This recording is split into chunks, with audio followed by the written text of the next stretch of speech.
Welcome back. Plastic से इश्क और मौत करे से आज हम बात कर रहे हैं प्लास्टिक में पाए जाने वाले DEHP पदार्थ की, जो प्लास्टिक को मुलायम बनाने के लिए मिलाया तो जाता है उसमें, लेकिन कितनी मात्रा, कैसी मात्रा, कौन सा प्लास्टिक, बहुत सारे नियम कायदे कानून हैं। अगर उनसे छेड़छाड़ होती है तो यही फिर DEHP मौतों का कारण बनता है। अफसोसजनक बात है कि दुनिया में DEHP से कई मौतें हो रही हैं, लाखों मौतें हो रही हैं। लैंसेट ने बाकायदा इस पर एक रिपोर्ट निकाली और उनमें सबसे ज़्यादा जो इम्पैक्टेड है वो भारत है, और हम प्लास्टिक का इस्तेमाल भी उस लेवल पे कर ही रहे हैं। तो ब्रेक से पहले लंबी बातचीत हुई, अब थोड़ी और चीज़ें कि भाई इससे निजात कैसे पाएं, इससे थोड़ा बचे कैसे। आप दोनों से ही, डॉक्टर स्वाति और डॉक्टर अग्रवाल, आप दोनों से राय चाहेंगे। अग्रवाल साहब, ये बताएं कि देखिए, प्लास्टिक को कंप्लीटली निकाल पाना लाइफ से तो मुश्किल है, लेकिन कहाँ से आप वो शुरुआत करें? एटलीस्ट फॉर एग्जांपल आपके किचन से हटा दें, आपके डेली रूटीन से, पानी, खाने की चीज़ों से हटा दें। कहाँ से वो शुरुआत करें कि एटलीस्ट आप कंपैरेटिवली सेफ हो जाएं? कि जी दो तीन चीज जो है जो अपने इमीडिएटली इंट्रोड्यूस कर सकते हैं। एक तो क्या है कि घर पे जितना हो सके उतना अपना स्टेनलेस स्टील, उतना सिरेमिक या ग्लास यूज करें। तो इससे क्या है कि एक तो प्लास्टिक का कंजम्पशन कम हो जाता है, और एक ये जो सिंगल यूज प्लास्टिक है सबसे ज़्यादा खतरनाक वही होता है, बिकॉज सबसे सस्ती भी वही होती है और जनरल DHP का मात्रा कंटेंट भी उसमें ज़्यादा रहेगा।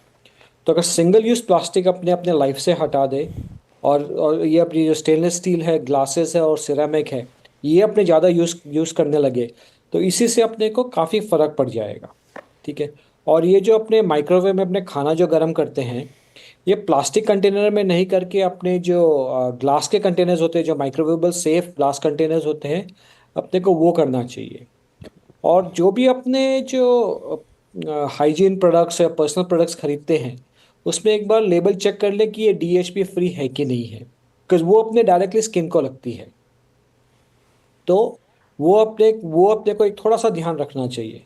और अगर अपने प्लास्टिक के साथ काम ज़्यादा करते हैं, तो जैसे कि अपने डिस्पोजेबल कंपनी में काम करते हैं या प्लास्टिक मैन्युफैक्चरिंग कंपनी में काम करते हैं, तो अपने जो प्रोटेक्टिव इक्विपमेंट होती है, जैसे फेस मास्क लगाना है या कोई भी प्रोटेक्टिव इक्विपमेंट, जो कंपनी की जो पॉलिसी होती है, वो अपने को फॉलो करना चाहिए। तो अगर शुरुआत में अगर इतना भी से भी अपनी शुरुआत कर ले तो भी काफ़ी फर्क पड़ जाएगा। बिल्कुल बिल्कुल।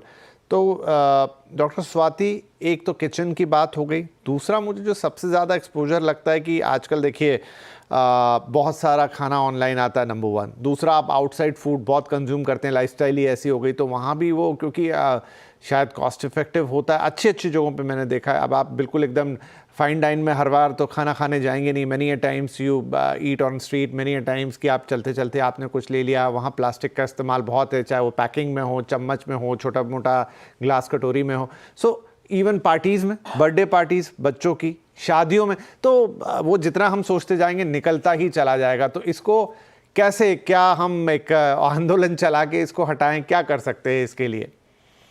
बिल्कुल देखिए, और आजकल मुझे लगता है स्कूल्स में भी अगर आप स्कूल्स देखें में भी, तो इनफैक्ट, यस यस, बिल्कुल।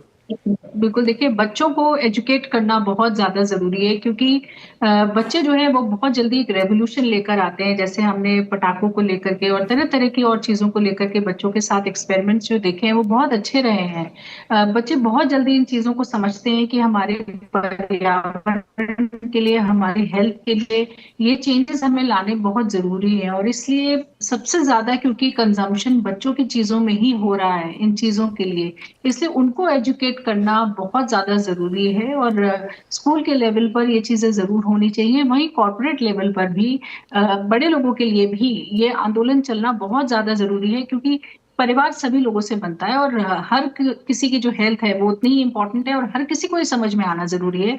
तो हम एक जरूर ये मुहिम जो है चलनी चाहिए कि कैसे लोगों को ये समझाएं कि कम से कम प्लास्टिक का इस्तेमाल हो, और साथ ही उसका डिस्पोजल जो है वो भी सही होना जरूरी है। लोग अक्सर इधर उधर फेंकते रहते हैं, हमें सही से पता ही नहीं है कि प्लास्टिक को कैसे डिस्पोज ऑफ करना है, और इसकी वजह से वो हमारे एनवायरनमेंट में, हमारे ड्रिंकिंग वाटर में मिलकर के वापस हम तक पहुंचता है। हम ऐसा सोचते हैं कि ये चीज हमने फेंक दी और ये हम तक अब वापस नहीं आएगी, लेकिन ऐसा बिल्कुल भी नहीं है।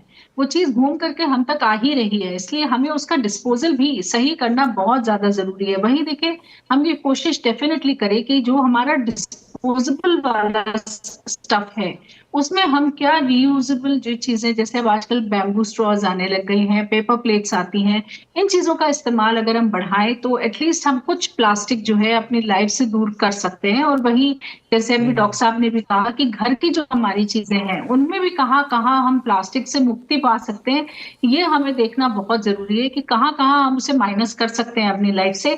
तो वहां कम से कम हम ये कोशिश करें कि इन चीजों का इस्तेमाल नहीं करें। और साथ ही बहुत ज्यादा प्रोसेस्ड फूड में फिर से बोलूंगी, इसकी तरफ मत बढ़िए, क्योंकि ये एक बहुत ही खतरनाक चीज है और बहुत ही खतरनाक ट्रेंड है जो हम लोगों में चल पड़ा है, जिसकी वजह से न केवल प्लास्टिक बल्कि केमिकल्स भी हमारे अंदर जा रहे हैं। जो ये खाना इतने समय तक डीप फ्रीजर्स में प्लास्टिक के अंदर पड़ा रहता है, बार बार रीहीट होता है या आप तक जो है पहुंचता है तो इस प्लास्टिक्स में पहुंचता है गरम गरम खाना, ये सब आपको प्लास्टिक दे रहा है। तो प्लास्टिक ऐसा नहीं है कि केवल गर्म चीजों से ही सीप होकर के उस तक पहुंचेगी, बहुत समय तक जब फ्रोजन चीजें प्लास्टिक में रहती हैं तो वहां से भी प्लास्टिक सीप होकर के उन चीजों के अंदर आता है।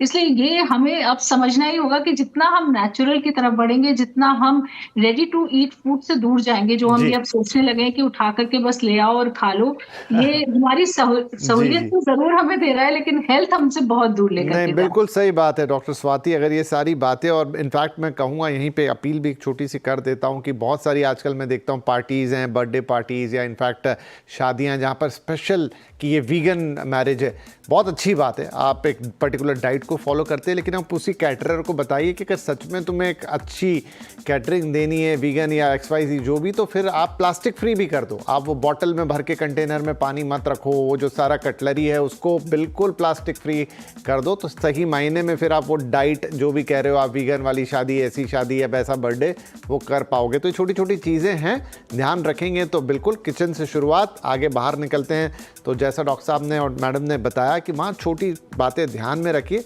अब जब नियम कायदे कड़े होंगे तब होंगे, लेकिन आप अपने लेवल पे जितना प्लास्टिक कट कर सकते हैं प्लीज़ कीजिए।